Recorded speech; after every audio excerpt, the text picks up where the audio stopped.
నమస్తే సార్. నమస్తే ఝాన్సీ. ఎలా ఉన్నారు సార్? ఫైన్ అమ్మా. సార్, రీసెంట్ డేస్లో మనం చూస్తున్నది ఏంటంటే అమెరికాలో ట్రంప్ వచ్చిన తర్వాత చాలా మార్పులు తీసుకొస్తున్నారు. ఇప్పుడు ఇల్లీగల్గా ఎవరైతే మైగ్రెంట్స్ ఉన్నారని చెప్తున్నారో వాళ్ళందరినీ సొంత ఇంటికి పంపించేయడం ఇలాంటివన్నీ చేస్తున్నారు. మరి ఏంటి సార్ మన వాళ్ళ పరిస్థితి ఏంటి? అక్కడ ఉన్న ఇప్పుడు ఈ ఇల్లీగల్ మైగ్రెంట్స్గా ఉన్న వాళ్ళకి ఏమైనా పనిష్మెంట్స్ ఏమైనా ఉండే అవకాశం ఉందా? ఓవరాల్గా దీన్ని ఎలా చూడొచ్చు మనం? ఝాన్సీ, ఇక్కడ ఇల్లీగల్ ఇమైగ్రెంట్స్ అంటే శరణార్థులు అంటాం మన తెలుగులో. మనం ఇక్కడ లాంగ్వేజ్ శరణార్థులు అనొచ్చు, వాళ్ళు ఆ పేరు పెట్టేయచ్చు. ఆ పేరు మనం అనలేకపోయినా మనకు మనవాళ్ళు కాబట్టి ఆ మాట అనలేము కాబట్టి శరణార్థులు అంటే ఒక దేశానికి శరణం వెళ్ళిన వాళ్ళ కింద వాళ్ళు అనుకుంటాం. వాళ్ళకి ఆ తకిళ్ళు అయితే పెట్టచ్చు. ఇల్లీగల్ మైగ్రెంట్స్ ఎట్లా వెళ్తారంటే డాంకీ రూట్ అని చెప్పేసి డంగల్ రూట్ అంటారు. డంగల్ రూట్ ద్వారా వెళ్తారు. అంటే ఏంటంటే కెనడా నుంచి కిందకి దిగిపోతారు వాళ్ళు. కెనడా నుంచి సీ రూట్లో కానీ రోడ్ రూట్లో కానీ వాళ్ళు కింద దిగిపోతారు, లేదా కింద మెక్సికో నుంచి పైకి వెళ్తారు. వెళ్ళిపోయి వాళ్ళకి వీసాలు ఉండవు, పాస్పోర్ట్ మీద స్టాంపింగ్ ఉండదు, ఏముండదు, వెళ్ళిపోతారు. అండ్ అక్కడ ఆడ్ జాబ్స్ చేస్తారు. ఆడ్ జాబ్స్ అంటే ఏంటంటే నాకు ఒక హోటల్ ఉంది, నా హోటల్లో కొంతమంది ఎంప్లాయీస్ కావాలంటే అక్కడ ఉన్న లోకల్ వాళ్ళు పెట్టుకోవాలంటే నా హోటల్ కన్నా నాకు 5 స్టార్ హోటల్ పెట్టుకోవచ్చు. పేమెంట్స్ ఎక్కువ ఉంటాయి, చాలా ఎక్కువ ఉంటాయి. ఎందుకంటే పర్ అవర్ $8కో లేకపోతే $18కో పనిచేసేవాడు దొరకడు నాకు. దానికోసం ఏంటి, నేను తక్కువగా దొరికే లేబర్ని చూసుకుంటాం. అప్పుడు ఏం చేస్తారంటే ఈ ఇల్లీగల్ ఇమిగ్రెంట్స్ని నేను ముందు చూసుకుంటాను. వాళ్ళకి ఏజెన్సీస్ ఉన్నాయి, సీక్రెట్ ఏజెన్సీస్ ఉంటాయి, వాళ్ళ గ్రూప్స్ ఉన్నాయి. వాళ్ళని పెట్టుకుని ఇక్కడ వాళ్ళకి రెసిడెన్స్ కూడా ఇచ్చేస్తాం, దగ్గరలో ఎక్కడో రెసిడెన్స్ ఇచ్చేస్తాం. వాళ్ళకి ఏంటి ఫుడ్ బెడ్ అన్నీ వెళ్ళిపోతాయి. ఇచ్చిన డబ్బంతా యాస్టీజ్గా ఇండియాకి పంపేస్తూ ఉంటారు. ఈ రకంగా చాలా సంవత్సరాల నుంచి అక్కడ పేరుకుపోయిన వాళ్ళు ఉన్నారు, మన వాళ్ళు కూడా ఉన్నారు. మన వాళ్ళు ఉన్నారన్న సంగతి ఇప్పుడు తీసుకొచ్చిన ఇన్వెస్టిగేషన్ లేదంటే 18,000 మంది ఉన్నారంటే 18,000 అయినా 90,000 మంది ఉన్నారు లెక్క తీనా అని అడుగుతారు. అక్కడ 2023 to 2024 మధ్యలో వచ్చినదే 93,000 ఇల్లీగల్ ఇమిగ్రెంట్స్ ఉన్నారు అని చెప్పేసి అన్నారు. ఓకే సార్, మరి గవర్నమెంట్ కూడా ఒక ఐడియా ఉంటుంది కదా, ఇప్పుడు అమెరికా లాంటి పెద్ద దేశంలో ఇలా ఇల్లీగల్గా వస్తున్న వాళ్ళ మీద యాక్షన్స్ తీసుకోవడం ఏం చేయరా, వాళ్ళకి కూడా తెలిసే ఉంటుంది కదా. ఇలా అందుకే కదా ఫస్ట్ టైం తీసుకుంటుంది. అక్కడ ఏమైందంటే పరిస్థితి ఏమైపోయిందంటే ఈ జాబ్స్ లోకల్ వాళ్ళకి అన్ఎంప్లాయ్ అవుతున్నారు. అన్ఎంప్లాయిడ్ పెరిగిపోతుందంటే కారణం వీళ్ళ వల్లే అన్న ఒక భావన, అది నిజమంతో అబద్ధమంతో మనకి తెలియదు. ఈ రకంగా గవర్నమెంట్ సెన్సస్ ఇచ్చిన ప్రకారం there are more than about 20 to 30 lakhs ఉన్నారని చెప్పేసి, ఒట్టి ఇండియన్సే 15 lakhs to 20 lakhs ఉన్నారని చెప్పి ఒక లెక్క ఇచ్చారు. నెక్స్ట్ బ్రెజిల్ కానీ లేకపోతే కింద మెక్సికో కానీ సౌత్ అమెరికన్ కంట్రీస్ తర్వాత 3rd కంట్రీ పెద్ద కంట్రీ ఇండియాయే ఉన్నారు వీళ్ళందరూ అని చెప్పేసి అన్నారు. అండ్ మన తెలుగు రాష్ట్రాలకు సంబంధించిన వాళ్ళు దగ్గర 5 నుంచి 6 లక్షల వరకు ఉన్నారు. ఈ 20 లక్షల మంది ఒక లెక్క ఉంది, మనమే ఉన్నాం ఖచ్చితంగా.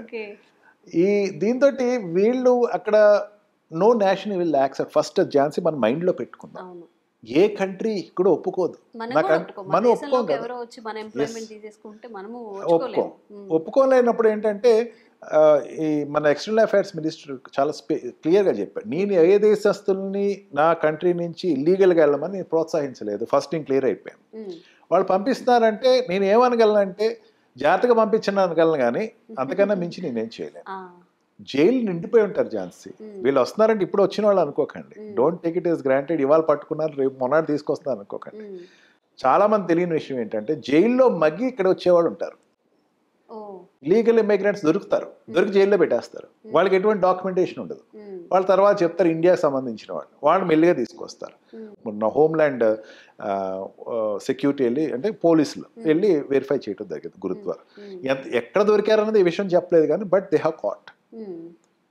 ఇక్కడ అంటే మొన్న వచ్చినటువంటి C-17 వాళ్ళ ఆర్మీ ఎయిర్ క్రాఫ్ట్ తీసుకొచ్చినటువంటి MiG C-17 ఎయిర్ క్రాఫ్ట్ తీసుకొచ్చి అమృత్సర్లో డ్రాప్ చేసిన దాంట్లో 205 మెంబర్స్ ఇల్లీగల్ ఇమిగ్రెంట్స్ ఫస్ట్ ఫేజ్లో తీసుకొచ్చారు. ఇంకా చాలా మంది ఉన్నారన్నారు. ఆ ఫస్ట్ ఫేజ్లో తీసుకొచ్చిన వాళ్ళు మన రాష్ట్రానికి సంబంధించిన వాళ్ళు లేరు. We're happy for it. మన రెండు తెలుగు రాష్ట్రాలకు సంబంధించి మహారాష్ట్రకు సంబంధించిన వాళ్ళు అండ్ చండీగఢ్ సంబంధించిన వాళ్ళు, పంజాబ్, హర్యానా అండ్ ఉత్తరప్రదేశ్ సంబంధించిన వాళ్ళు ఉన్నారని చెప్పేసి అన్నారు. వాళ్ళు ఏం చేయకుండా అలా తీసుకొచ్చారా సార్? ఏమైనా పనిష్మెంట్ ఉండదమ్మా, ఉండదు. మనకి బయలాటరల్ రిలేషన్స్ అని ఉంటాయి, డిప్లొమసీ ఉంటుంది, కంట్రీకి డిప్లొమసీ. అక్కడ మెయిన్ ఏంటంటే కస్టడీలో తీసుకెళ్ళేటప్పుడు సంఖ్యలేసి తీసుకొస్తారు, కూర్చోబెడతారు. అండ్ మిలిటరీ ఎయిర్ క్రాఫ్ట్ అంటే మిలిటరీ ఎయిర్ క్రాఫ్ట్లో యాక్చువల్గా ఇదివరకు 150 మెంబర్స్ని తీసుకునేవారు. 121 మెంబర్స్ మాత్రమే మిలిటరీ ఎయిర్ క్రాఫ్ట్ ఎక్కిచ్చారు మీకు C-17లో. కానీ మొన్న ఆఫ్ఘనిస్తాన్ నుంచి అక్కడి నుంచి తీసుకెళ్లేటప్పుడు 600 మందిని ఎక్కించి తీసుకొచ్చారట. ఓకే, ఎక్కువ మంది తీసుకురావచ్చని ఇప్పుడు దాని యొక్క సీటింగ్ కెపాసిటీ పెంచి 200 to 230 వరకు పెంచి కూర్చోబెట్టి, దాంట్లో ఫెసిలిటీస్ ఏముండవు, ఒక సీట్ ఉంటుంది దాంట్లో కూర్చోబెట్టేస్తారు. మన ఎయిర్ లైన్స్ లాగా లగ్జరీ సీట్స్లో ఏముండవు, కూర్చోబెట్టేస్తారు, తీసుకొస్తారు.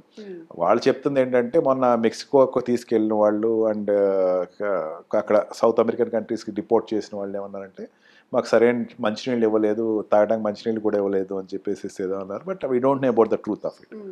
ఆ రకంగా కాకపోతే గవర్నమెంట్ డిప్లొమసీ అక్కడ ఏం చేసిందంటే ఢిల్లీ మాత్రం వాళ్ళు తీసుకురాకండి, డైరెక్ట్ మళ్ళీ ఏదైనా గొడవలు అవుతాయేమో, అమృత్సర్ పంజాబ్ వాళ్ళు ఎక్కువ మంది ఉన్నారు, అమృత్సర్ తీసుకెళ్ళండి, అక్కడి నుంచి వాళ్ళ స్టేట్ వాళ్ళు తీసుకెళ్ళిపోతారు, ఏ స్టేట్ నుంచి ఆ స్టేట్ రీడిస్ట్రిబ్యూట్ చేసేద్దామని చెప్పేసి అన్నారు. ఈ ఇష్యూలో మాత్రం థ్యాంక్ గాడ్ ఏ స్టేట్ ఇప్పటి వరకు దాని గురించి నెగిటివ్ కామెంట్ అయితే చేయలేదు. పంజాబ్ సీఎం ఏమన్నారంటే, చీఫ్ మినిస్టర్ ఏమన్నారంటే, ఎస్ మా వాళ్ళు మాకు వచ్చారు ఇల్లీగల్, మీకు దాని గురించి చూసుకుంటున్నాం, సెంట్రల్ గవర్నమెంట్ కొన్ని పేపర్స్ పంపిస్తున్నాము వీళ్ళకి సంబంధించింది అని చెప్పేసి అన్నారు తప్ప ఏ స్టేట్ అయితే గొడవ చేయలేదు ఇప్పటి వరకు యాజ్ ఆఫ్ నౌ. ఈ ఇల్లీగల్ ఇమిగ్రెంట్స్ ఝాన్సీ ఏ స్టేట్ ఏ కంట్రీకైనా ఇబ్బంది, దానికి ఎవరు ప్రోత్సహించకూడదు.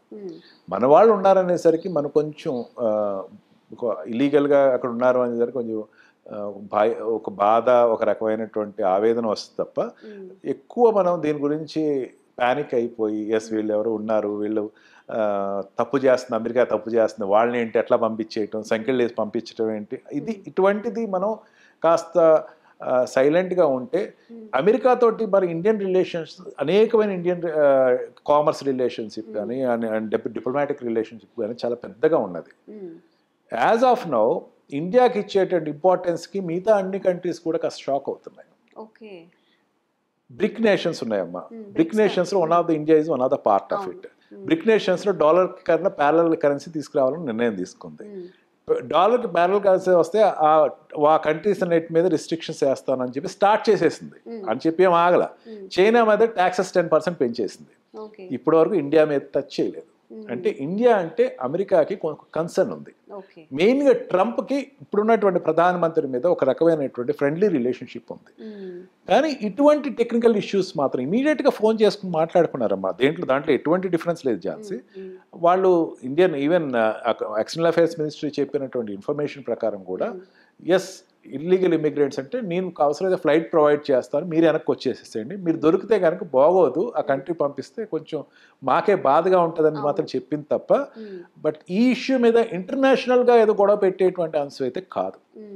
జనరల్గా వాళ్ళు అక్కడ క్రైమ్ చేయలేదు కాబట్టి మన దృష్టిలో క్రైమ్ చేయలేదు, ఏదో పని కోసం శరణార్థిగా వెళ్ళారని మనం ఫస్ట్లో అనుకున్నాం కాబట్టి ఇవి లేకపోతే వేరేలా ఉంటే మళ్ళీ వేరేలా ఉంటుంది. ఇప్పుడు ఆల్రెడీ ఈ H-1B వీసా మీద కానీ, స్టూడెంట్ F-1 వీసా మీద కానీ, లేకపోతే L-1 వీసా మీద కానీ ఉన్న వాళ్ళందరినీ పంపించేస్తాను అంటే కొంచెం కంట్రీ రియాక్ట్ అవుతుంది. ఎందుకంటే ఇది కాదు పాలసీ, మనకి పాలసీస్ కొన్ని ఉన్నాయి అని చెప్పేసి పాలసీ వైజ్గా వెళ్తాయి. ఇల్లీగల్ ఇమిగ్రెంట్స్ అనేది కంట్రీకి ఉండే బయలాటరల్ రిలేషన్షిప్ ఏదైతే ఉందో, ఇంకా ఇది వీఆర్ లక్కీ పీపుల్ అమ్మా. పాకిస్తాన్లో ఉండే పంపర్ తెలుసు కదా మీకు, పాకిస్తాన్లో బోర్డర్ దాటుతూ ఉంటారమ్మా. ఇది మన నావిగేషన్ ఉంటుంది, సీ బార్డర్ ఉంటుంది, మనకు తెలియదు, జాలర్లకు తెలియదు. అది గుజరాత్లో ఉండేటువంటి జాలర్లకి సీ నావిగేషన్ తెలియదు. వాళ్ళు తెలియక ఏం చేస్తారంటే పాకిస్తాన్ బార్డర్లోకి వెళ్తారు. ఒక్కొక్కళ్ళు పాకిస్తాన్ బార్డర్లోకి వెళ్ళకపోయినా ఆ నావిగేషన్లో ఉండేటువంటి సీ నావిగేషన్లో ఉండేటువంటి సెక్యూరిటీ ఫోర్స్ ఏం చేస్తారంటే వీళ్ళని అరెస్ట్ చేసి తీసుకెళ్ళి జైల్లో పడేస్తారు. అక్కడికి వెళ్ళిన తర్వాత వాళ్ళని ఇక్కడ ఇండియా పంపించరు. అసలు వాళ్ళు ఏమైపోయారో కూడా తెలియదు. వాళ్ళ భార్య పిల్లలు వాళ్ళు అప్లికేషన్స్ పెట్టుకుంటూ ఉంటారు. మైసెల్ఫ్ ఇక్కడ నుంచి గుజరాత్కి వెళ్ళి ఒక జాలర్ కోసం అని చెప్పి నేను ఈవెన్ హైకోర్టులో పిల్ వేసినా సరే నాకు sorry not habeas corpus petition వేసాను, అయినా సరే నాకు ఇప్పటివరకు అడ్రస్ తెలియదు. వాళ్ళు ఏమైపోయారో తెలియదు. But later I came to know that వాళ్ళు పాకిస్తాన్లో ఉన్నారని తెలిసింది. ఆ రకంగా వెళ్ళిపోయిన వాళ్ళు ఇండియాకి రారు. వీళ్ళకన్నా ఇప్పుడు పంపిస్తున్నారు అంటే బెటర్ పొజిషన్ అని చెప్పచ్చు. Compare to nothing. ఇల్లీగల్గా నువ్వు వెళ్ళావు, ఇల్లీగల్గా వెళ్ళి రైట్స్ అడగకు దయచేసి. ఇల్లీగల్గా వచ్చేసేసి నాకు రైట్ కావాలి, నన్ను బాగా చూడాలి, నాకు ఎంప్లాయ్మెంట్ ఇవ్వాలి, ఇటువంటి కాదు. ఇల్లీగల్ ఇమిగ్రెంట్స్ కాకుండా అక్కడ అస్లైం ద్వారా వెళ్ళిన వాళ్ళకి ఒక రకమైనటువంటి ట్రీట్మెంట్ ఉంటుంది. దీనికి దానికి చిన్న డిఫరెన్స్ ఝాన్సీ. అస్లైం, పొలిటికల్ అస్లైం అంటారు. అంటే ఏంటంటే ఇక్కడ నుంచి ఆడు మన వాట్ వి కాల్ టూరిస్ట్ వీసాలో వెళ్ళిపోతాడు. వెళ్ళిపోయి ఇమీడియట్గా డిపార్ట్మెంట్కి వెళ్ళి రిపోర్ట్ చేస్తాడు, నాకు నా మీద మోడీకి చంద్రబాబు నాయుడుకి విపరీతమైన కోపం ఉంది, నన్ను చంపే ప్రయత్నం చేస్తున్నారు, దయచేసి నాకు మీకు శరణార్థుల కింద నాకు ఇక్కడ అప్లికేషన్ పెట్టుకుంటున్నాను, ఇక్కడ ఉండనివ్వండి అంటే ఆ కంట్రీ కన్సిడర్ చేస్తుంది. Country will consider it. అది నిజమా కాదా అని చెక్ చేసుకో, అది వెరిఫై చేసే వరకు వాడికి ఉద్యోగం ఇస్తుంది. ఆ కేసు లాంగిటివ్గా వెళ్తే వాడికి అక్కడ గ్రీన్ కార్డ్ ఇస్తుంది, తర్వాత సిటిజన్షిప్ ఇస్తుంది. ఇప్పుడు మన మనీ ఎగ్గొట్టేసి వెళ్ళిన వాళ్ళందరితో కూడా ఇదే తరహాలో ఉంటారా? వాళ్ళు వెళ్ళేది ఎట్లా వెళ్తారంటే వాళ్ళు బిజినెస్ వీసా మీద వెళ్తారు. కరెక్ట్, మంచి క్వశ్చన్ అడిగారు ఝాన్సీ. నేను ఇది కూడా తెలుసుకోవాలి. చాలా మందికి ఏంటి, ఇండియన్స్కి ఏంటంటే వాళ్ళు తీసుకురావట్లేదు, వాళ్ళు నీరవ్ మోడీ ఎప్పుడు రాడు, లేకపోతే ఇంకొకటి రాడు అని చెప్పి ఆవేదన ఉంటుంది.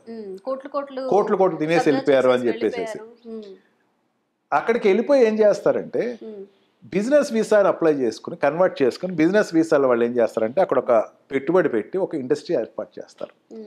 బిజినెస్ వీసా మీద వచ్చినవాడు అక్కడ ఎంప్లాయ్మెంట్ క్రియేట్ చేస్తున్నాడు కాబట్టి వీడిని వెనక్కి పంపించాల్సిన అవసరం లేదు అని చెప్పి ప్రతి కంట్రీకి ఉండే ఒక పాలసీ. వాడు ఏం చేస్తాడు, బిజినెస్ ప్రొవైడ్ చేస్తున్నాడు, వాడిని నేను ఎందుకు పంపుతాను, నేను వాడిని నాకు ఇక్కడ ఎంప్లాయ్మెంట్స్ వాడి వల్ల అక్కడ 10 మంది ఉపయోగపడుతున్నారు, ఉపాధి కల్పించబడుతున్నారు, అందుకని వాళ్ళు మేము పంపం. అంటే ఇంకెంత క్రిమినల్ బ్యాక్గ్రౌండ్ కానీ ఫ్రాడ్ బ్యాక్గ్రౌండ్ ఉన్నా కానీ వాళ్ళు ఫ్రాడ్ బ్యాక్గ్రౌండ్ ఒక స్టేజ్ తర్వాత వాళ్ళు వెరిఫికేషన్ మీకు అతని మీద వెరిఫికేషన్ ఏముంది ప్రాబ్లం చెప్పండి, మాకు చెప్పండి, మేము వెరిఫై చేస్తాం, ఇక్కడ మీ కంట్రీ పంపించడం కాదు, అతను మా రక్షణలో ఉన్నాడు, నేను వెరిఫై చేసుకుంటాం, వెరిఫై చేసుకుని అతను తప్పు చేశాడంటే అప్పుడు పంపుతూ ఉంటుంది. జరుగుతుందమ్మా, మీరు అనుకుంటున్నారు జరగట్లేదు అని అనుకుంటున్నారు ఝాన్సీ, ఇట్స్ రాంగ్. ఎందుకంటే ఇప్పుడు ఈ కింగ్ ఫిషర్ విజయ్ మాల్యా ఉన్నారు, హీఈస్ ఇన్ జైల్ అక్కడ. ఎస్ నీ మీద ఏదో తప్పు ఉంది, నేను జైల్లో పెడతాను, పెట్టేశారు. నీరవ్ మోడీని కూడా ఇవాళ రేపు పెడతారు, అక్కడ విచారిస్తారు, ప్రాథమిక విచారణ అక్కడ చేసి తర్వాత ఉండేటువంటి బయలాటరల్ రిలేషన్ ద్వారా పంపుతారు.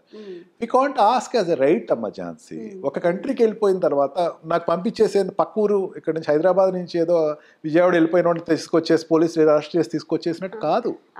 అక్కడ ఉండేటువంటి పోలీసు ఉంది, ఆ కంట్రీకి ఉండే డెమోక్రసీ ఉంది, వాళ్ళ కంట్రీకి ఉండే లిబర్టీ ఉంది, వాళ్ళు దాని ప్రకారం పంపించాలా లేదా అనేది మనకి వాళ్ళకి బయలాటరల్ రిలేషన్షిప్స్ ఉంటాయి, దాని ప్రకారం పంపిస్తారు.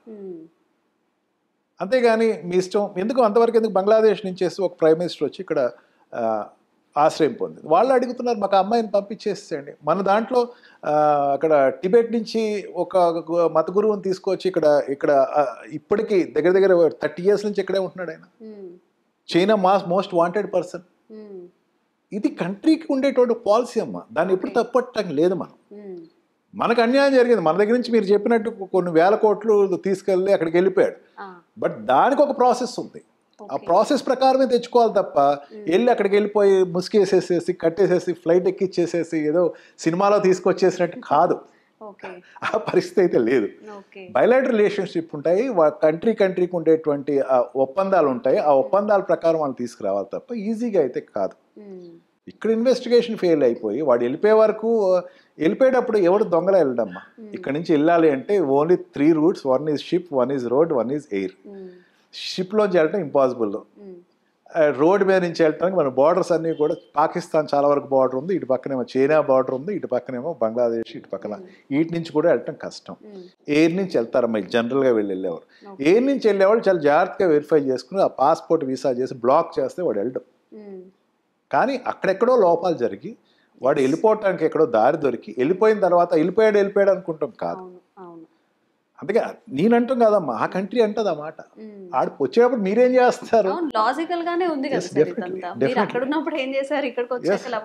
లవోదివో అనుకుంటారు, మా మీదకి వచ్చి మీ వాడిని మా వాడు అక్కడ ఉన్నాడు అని పంపించేసేయండి అంటే ముందు ఏంటంటే ఇంటర్నేషనల్ క్రిమినల్ కింద డిక్లేర్ చేయాలి మా ఫస్ట్. కొంతమంది ఇంటర్నేషనల్ క్రిమినల్స్ కింద డిక్లేర్ చేసిన తర్వాత ఆ ఇంటర్నేషనల్ క్రిమినల్ అన్నవాడు ఆ దేశంలో ఆశ్రయించబడితే వాడిని పంపించేయడానికి ఏ దేశంలో ఉన్నా సరే పికప్ చేసుకుని ఆ దేశంకి తీసుకెళ్ళిపోవడానికి రైట్ ఉంటుంది. అది ఇట్స్ యుఎన్ఓ డిసిషన్. అదే ప్రాసెస్ నడుస్తుంది. ఒకసారి ఓవర్ నైట్ అయిపోదమ్మా. ఓవర్ నైట్ ఏదో అయిపోయి ఈ రోజు చేసేయాలనుకుంటే ఇట్ ఈస్ ఇంపాసిబుల్. అందుకని దీస్ ఇల్లీగల్ ఇమిగ్రెంట్స్ని ఇండియాకు వచ్చేటప్పుడు we must not be apathy to them. We must not feel that okay వాళ్ళ తప్పు జరుగుతుందని కాదు. మనం నిజంగా చెప్పాలంటే it is lowering our dignity. మనం కొంచెం లో అయినట్టే అని చెప్పుకోవచ్చు. పిల్వన్ పేరెంట్ అని వెళ్ళినట్టుగా. అంతే అంతే. ఓకే సార్, నిజంగా ఒక క్లారిటీ వచ్చింది. ఎందుకు మనం అలా వెళ్ళకూడదు, వెళ్ళిన వాళ్ళు ఏం చేస్తారు ఏంటి అని విషయాలపై మంచి డిస్కషన్ అయితే జరిగింది. Thank you. Thank you Jhansi.